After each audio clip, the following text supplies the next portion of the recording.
नमस्कार, मैं अभिषेक श्रीवास्तव, एडमिन जन स्वराज। ऐसी शख्सियत हैं हमारे आज आपके बीच। उनका नाम है अभय प्रताप सिंह। आपका बहुत बहुत स्वागत है जन स्वराज पटल पर। विगत कई वर्षों से सनातनियों को एकजुट करने का अथक प्रयास कर रहे हैं, जिसके चलते उन्होंने एक संगठन बनाया और सभी सनातनियों को एकजुट करने का प्रयास लगातार कर रहे हैं। अभय जी, हम जानना चाहेंगे कि आपका ये हिंदुत्ववादी सनातनी विचारधारा की प्रेरणा कैसी रही, और कुछ आपके जो व्यक्तिगत परिचय हैं उनके बारे में हमारे दर्शक जरूर जानना चाहेंगे।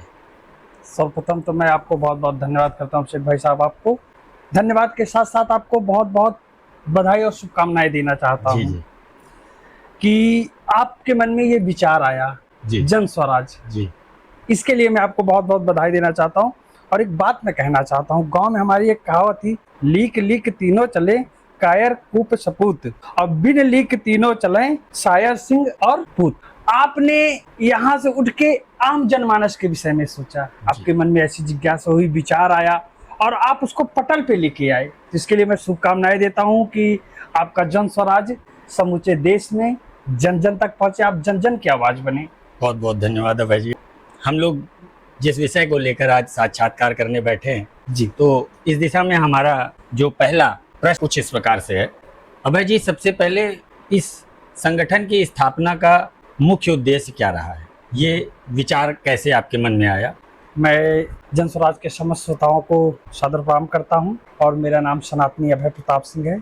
मैं यही मूलतः प्रयागराज से जी, और इलाहाबाद यूनिवर्सिटी से शिक्षा दीक्षा प्राप्त करने के पश्चात सामाजिक कार्यों में शुरू से लगे रहे। उसके पश्चात जब समाज में हमने देखा, लोगों से मिलना जुलना होता था, देखते थे, चीजें होती थी, फिर मन में एक जिज्ञासा हुई कि नहीं, समाज में अगर कुछ करना है तो मुख्य धारा में आके ही आप कर सकते हैं। और मुख्य धारा के लिए लोगों के पास जब जाएं, मिलें, तो जो मन में विचार थे सुनते सबसे, परंतु उस पर कार्य कोई नहीं करता था जी। जब इन सारी चीजों को देखते हुए फिर एक दिन मैंने दृढ़ संकल्प लिया। माँ गंगा की गोद में बैठा था घाट के किनारे, मैंने माँ गंगा को ही साक्षी मान के संकल्प किया, बदलाव लाना है और देश के लिए, धर्म के लिए कार्य करना है। वहीं से माँ गंगा की गोद में बैठे बैठे जिज्ञासा जगी और वहीं से संकल्पित होके अपने मित्रों से मिले, वार्ता हुई और फिर हमने धर्म के लिए इस वीडियो को उठाया कि राष्ट्रीय हिंदू स्वयं सेवक संघ का गठन करना है और समस्त सनातनियों को घर घर जाके, गांव गांव जाके एक एक व्यक्ति को जगाना है, साथ में लेके चलना है। और हम राष्ट्रीय हिंदू स्वयं सेवक संगठन जरूर नाम है, परंतु हम परिवार की भांति कार्य करते हैं। जी जी, आपका कहने का अर्थ है कि संगठन व्यक्तिगत नहीं है, ये सर्व समाज के लिए। अभय जी, हमारे दर्शक ये जानना चाहते हैं, राष्ट्रीय हिंदू स्वयं सेवक संघ किस प्रकार से समाज में कार्य करती है? राष्ट्रीय हिंदू स्वयं सेवक संघ एक सामाजिक संगठन है जो समाज में पिछड़े, दबे, कुचले और सबसे प्रमुख धीरे धीरे अपने धर्म को, अपने कर्म को, अपने सनातन संस्कृति को जो छोड़ते जा रहे हैं, जैसे आज की हमारी युवा पीढ़ी है धर्म से एकदम विमुख हो चुकी है। तो संगठन सिर्फ एक लक्ष्य लेके नहीं चल रहा है, संगठन सर्व समाज की बात कर रहा है। सर्व समाज को लेके, युवाओं को लेके, दबे कुचले पिछड़ों को लेके इस अलग को जगाने का कार्य कर रहा है। बहुत ही प्रेरक बात कही है आपने। सनातन एक परिवार है। परिवार। अभय जी, आज के समय में सनातनियों को लेके ऐसे बहुत से धार्मिक संगठन हैं, बहुत से ऐसे सामाजिक संगठन हैं जो काम कर रहे हैं, इस पे आरोप प्रत्यारोप भी लगते हैं। तो इस दिशा में आपका व्यक्तिगत विचार क्या है और संघ का क्या दृष्टिकोण रहेगा? देखिए, जब आप समाज में धर्म के लिए जाते हैं या किसी भी एक अच्छे कार्य के लिए जाते हैं तो अड़चनें बहुत सारी आती हैं जी।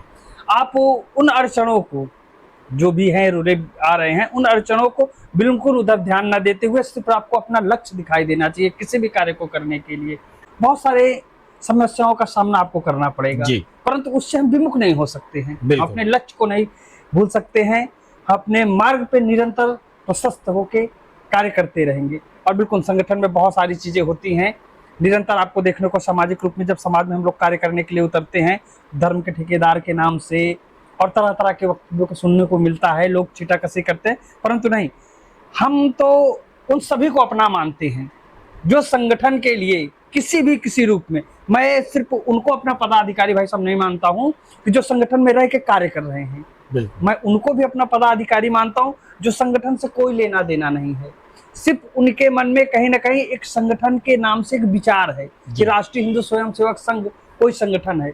अगर उसके मन में ये विचार है तो वो भी मेरा भाई है। जो कुछ नहीं करता है, सिर्फ संगठन के लिए एक चर्चाएं करता है, कहीं भी चाय की दुकान पे चढ़ा कर, अरे यार ये राष्ट्रीय संगठन वाले हैं, ऐसा करते हैं वैसा करते हैं, कम से कम वो चर्चा कर रहा है, वो भी हमारा कार्यकर्ता है, वो भी हमारा भाई है। तो हमें ऐसी विविधताएं बहुत सारी समाज में देखने को मिलेंगी। मैं सभी को अपना मान के चलता हूँ। अभय जी, इस संघ की स्थापना को कितने वर्ष हो रहे हैं? हाँ बिल्कुल, बहुत महत्वपूर्ण चर्चा है। और बहुत सही समय में आपने इस प्रश्न को पूछा। राष्ट्रीय हिंदू स्वयंसेवक संघ का 2 दिसंबर 2025 को तृतीय स्थापना दिवस है, जो आगामी मंथ में ही है। 2 दिसंबर को, आने वाले 2 दिसंबर को।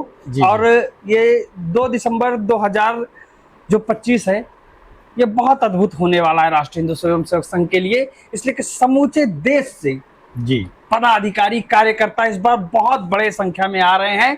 और प्रयागराज की पावन धरा में संगम तट के किनारे हम बहुत भव्य आयोजन कर रहे हैं, जो समूचे राष्ट्र को संदेश देंगे कि धर्म के लिए, कर्म के लिए कैसे कार्य किया जाता है। ये बहुत ही प्रेरित करने वाले वाक्य हैं। बिल्कुल भाई साहब, अगर हम सिर्फ धर्म की बात करेंगे तो नहीं चीजें हो पाएंगी। सबसे पहले हमारा कर्म, जब हम कर्म करेंगे तभी हम धर्म को किसी न किसी रूप में स्थापित कर पाएंगे। तो कर्म हमारा मुख्य है, हम इसलिए धर्म और कर्म की बात करते हैं। अभय जी, जैसा कि आप जानते हैं कि समाज का कोई भी दायित्व हो, कोई भी संकल्प हो, वो युवाओं और नारी शक्ति के बिना अधूरी है। इस दिशा में आज जहाँ पर युवा बहुत तेज तर्रार है, जहाँ स्वयं वो विकल्प बनाने और खोजने में सक्षम है, फिर भी एक सही दिशा में उनका कार्य नहीं हो पाता। महिलाओं में सशक्तिकरण है, महिलाओं में जागरूकता है, लेकिन फिर भी संगठन और आप युवाओं और नारी शक्ति के लिए ऐसा क्या प्रयास कर रहे हैं? इस विषय में आप हमारे दर्शकों को कुछ बताएं। आज की भाग दौड़ की जिंदगी में, आज की जो जीवन शैली हम लोगों की हो गई, भाग दौड़ का जो जीवन हो गया है, हमने शिक्षा तो बहुत ग्रहण कर लिया है, धन भी बहुत सारे अर्जित करने का हम लोग निरंतर प्रयास करते रहते हैं और करते भी हैं, परंतु इसके साथ साथ कहीं हम लोग अपने धर्म को और कर्म को भूल गए। फिर वही बात आ गई धर्म और कर्म की, तो कहीं ना कहीं हम अपने धर्म और कर्म को भूल गए। इसलिए हम हर रविवार को, राष्ट्रीय हिंदू स्वयंसेवक संघ हर रविवार को रात 8:30 बजे ऑनलाइन बैठक करता है। हर रविवार को निरंतर 3 वर्षों से ये चल रहा है, जिसमें समूचे देश के समस्त, चाहे पदाधिकारियों, कार्यकर्ता या आम जनमानस हो, उसमें जुड़ते हैं। मैं एक थोड़ी सी कहना चाहूंगा कि जब तक अपने परिवार के लोगों को हम धर्म से नहीं जोड़ेंगे, जैसे हमारे छोटे छोटे बच्चे हैं, अगर हम उनको धर्म से नहीं जोड़ेंगे तो वह स्वतः अधर्म से जुड़ जाएंगे। उसके लिए कोई पाठशाला नहीं उनको अधर्म से जुड़ने के लिए। जब हम धर्म से नहीं जोड़ेंगे तो स्वतः वो अधर्म से जुड़ जाएंगे। तो इसलिए मैं कहना चाहूंगा कि उसके लिए जो भी गार्जियन है, उनके देखभाल में आप दिन भर कहीं भी रहिए, कैसे भी रहिए, शाम को आइए, अपने परिवार के साथ अवश्य बैठिए, उनसे चर्चा करिए, उनके मन की जिज्ञासाओं को जानने का प्रयास करिए। हमारी जितनी भी मातृशक्तियां हैं, मैं सादर प्रणाम करता हूँ समस्त मातृशक्तियों को, बहुत सम्मान करता हूँ मैं मातृशक्तियों का। और हमारे धर्म में तो मातृशक्तियों के अलग ही स्थान है। तो मैं मातृशक्तियों से आपकी इस चैनल के माध्यम से कहना चाहूंगा कि आप ही जननी हैं और अपने मातृत्व को मत भूलिए। कि आजकल ये बात यहाँ कहने की नहीं, फिर भी मैं कहूँगा कि आप देखते होंगे परिवारों में बहुत सारी विखंडन देखने को मिलता है, नई नई शादियां होती हैं, विखंडन हो जाता है, और हर घर में आजकल ये देखने को मिल रहा है। तो इसलिए मैं कहना चाहूंगा, रानी बनने के लिए अदाओं की नहीं, मर्यादाओं की आवश्यकता होती है। रानी बनने के लिए अदाओं की नहीं, मर्यादाओं की आवश्यकता होती है। बड़े बड़े राजाओं महाराजाओं के यहाँ देखे थे कि रानियां से भी बहुत सारी सुंदर उनके यहाँ जो नृत्य करती थी, बहुत एक से सुंदर अप्सराएं होती थी, परंतु वो महारानी नहीं होती थी, उनके अंदर अदाएं थी, मर्यादाएं नहीं थी। इसलिए मैं कहना चाहता हूँ कि मातृशक्तियों को कि अदाओं से नहीं, मर्यादाओं से आप रानी बन सकती हैं। अब हमारे पहले के प्रथा में आप देखते थे कि कैसी प्रथा थी नारियों में, अब वो धीरे धीरे चीजें विलुप्त होती जा रही हैं। बिल्कुल। तो जब किसी भी देश को, किसी भी धर्म को नष्ट करने के लिए कोई जरूरी नहीं कि परमाणु की आवश्यकता होती है। जैसे कहते हैं कि उसका धर्म, उसका कर्म, उसका कल्चर आप नष्ट कर दीजिए, धीरे धीरे वो राष्ट्र स्वयं ही नष्ट हो जाएगा। तो जैसे जैसे हमारे सामाजिक जो व्यवस्थाएं थी, जैसे जैसे वो नष्ट होती जा रही है, वैसे वैसे परिवार में विखंडन हो रहा है। अब हम आपसे 5 प्रश्न पूछेंगे। यदि आपसे कहा जाए कि एक शब्द में सनातन को व्याख्या करिए तो क्या कहेंगे? शाश्वत।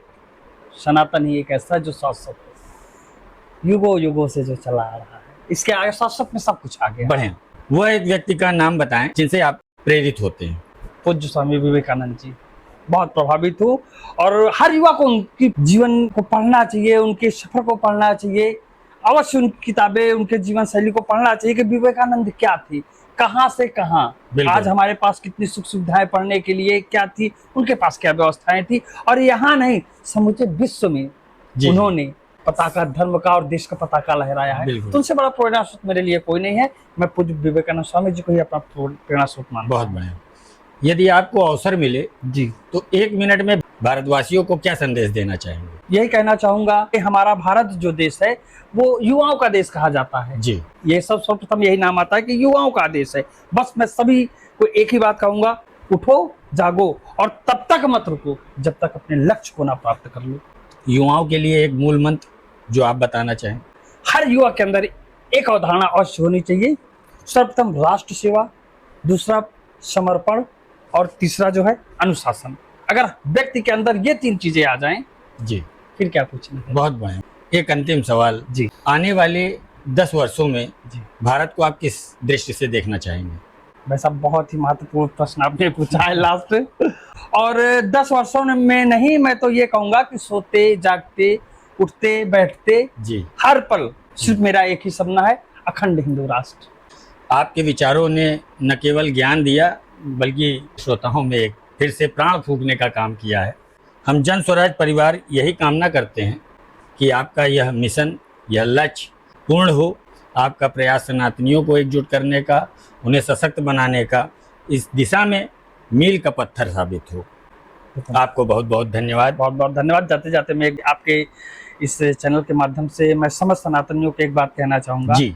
आगामी 2 दिसंबर 2025 को प्रयागराज की पावन धरा में एक ऐसा अद्भुत आयोजन होने जा रहा है। जी। तो मैं सभी से आग्रह करता हूँ, जब कोई शादी ब्याह कोई आयोजन होता है तो उसमें निमंत्रण की जरूरत होती है। जी, और जी। जब धर्म की लड़ाई होती है ना, तो उसमें निमंत्रण और आमंत्रण की जरूरत नहीं होती है। जिसका जमीर जिंदा होता है वो स्वयं पहुंचता है। तो मैं आपके चैनल के माध्यम से समस्त श्रोताओं से यही प्रार्थना करूंगा कि आप लोग 2 दिसंबर 2025 को प्रयागराज की पावन धरा में राष्ट्रीय हिंदू स्वयं संघ के 3य स्थापना दिवस में अवश्य आएं।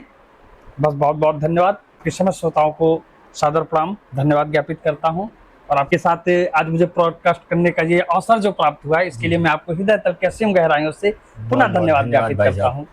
हमारे सभी दर्शकों से आग्रह है, जन स्वराज के साथ जुड़े रहें। मैं अभिषेक श्रीवास्तव, जन स्वराज।